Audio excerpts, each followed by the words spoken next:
Bienvenue dans Info en Air du mercredi 29 avril. Et pour commencer, le Maroc qui pourrait générer 1,7 million d'emplois de plus d'ici 2035. Dans le même temps, il devrait augmenter son PIB réel de près de 20% au-dessus du niveau de référence avec la mise en œuvre d'un programme de réforme ambitieux. C'est le scénario dressé par le groupe de la Banque mondiale dans 2 rapports analytiques produits en étroite collaboration avec le gouvernement.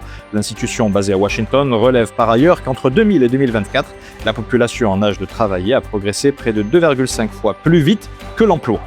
L'avantage concurrentiel ne provient plus de la possession de technologies de pointe, mais de leur combinaison et leur déploiement à grande échelle au sein de systèmes intégrés, une position défendue par le Forum économique mondial. Dans son rapport, il souligne que les entreprises en tête ne sont plus celles qui développent les technologies les plus avancées, mais celles capables de les combiner efficacement à travers des environnements physiques et numériques. Un défi majeur dans un contexte marqué par le déploiement de l'intelligence artificielle, de la robotique ou encore des matériaux spéciaux.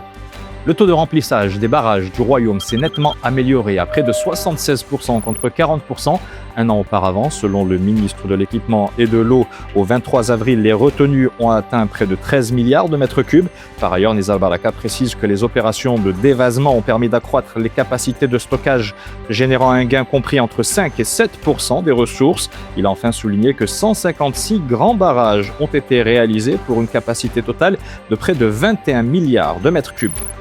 Les prix de l'énergie devraient bondir de 24% cette année pour atteindre leur niveau le plus élevé depuis le déclenchement du conflit russo-ukrainien en 2022. Une flambée précipitée par la guerre qui sévit au Moyen-Orient. D'après le groupe de la Banque mondiale, les prix des produits de base devraient également augmenter de 16% en 2026. Ces prévisions supposent que les perturbations les plus aiguës prennent fin en mai et que le transport maritime par le détroit d'Ormuz retrouve progressivement ses niveaux d'avant la guerre d'ici la fin de l'année.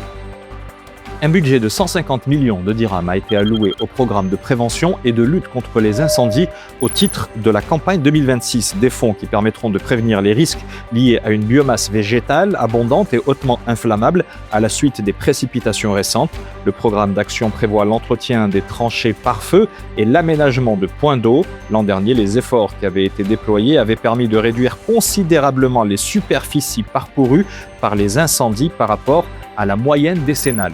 C'est la fin de cette Info en Air. Avis aux CEO et aux top managers. Infomédiaire et Red A Consulting vous offre une formation exceptionnelle consacrée à l'art de la négociation. Toute une journée d'apprentissage le mardi 19 mai autour notamment de la méthodologie Harvard. Pour vous y inscrire, n'hésitez pas à cliquer sur le